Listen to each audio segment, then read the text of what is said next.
C'est ainsi que les autorités albanaises ont accueilli chaleureusement le sommet entre l'Union européenne et les Balkans occidentaux.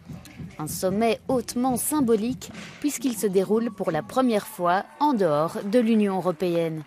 Les dirigeants européens veulent s'assurer que les 6 pays de la région restent attachés au bloc, alors que la guerre russe en Ukraine menace de réveiller les tensions. C'est pourquoi ils ont clairement réaffirmé leur engagement dans la perspective de l'adhésion. L'avenir de nos enfants sera plus sûr et plus prospère avec les Balkans occidentaux au sein de l'Union européenne. Et nous travaillons dur pour progresser. En contrepartie, l'Union européenne attend des pays des Balkans qu'ils s'alignent pleinement sur les sanctions contre la Russie, ce que la Serbie n'a pas fait jusqu'à présent.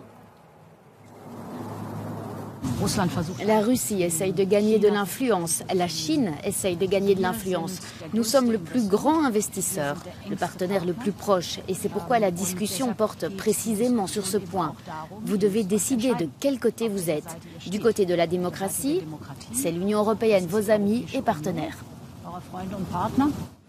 De leur côté, les pays des Balkans occidentaux demandent à l'Union européenne d'accélérer le processus d'intégration, sachant que la guerre en Ukraine a apporté un nouvel élan. Pour la première fois, les Balkans sont considérés et traités comme une raison géopolitique et stratégique pour que l'Union européenne y pense. Maintenant, quand seront-ils membres? Une chose est sûre, nous, les Albanais et l'Albanie, serons fidèles à l'Union européenne. Même si l'Union européenne disparaît, nous continuerons à nous battre pour être membres.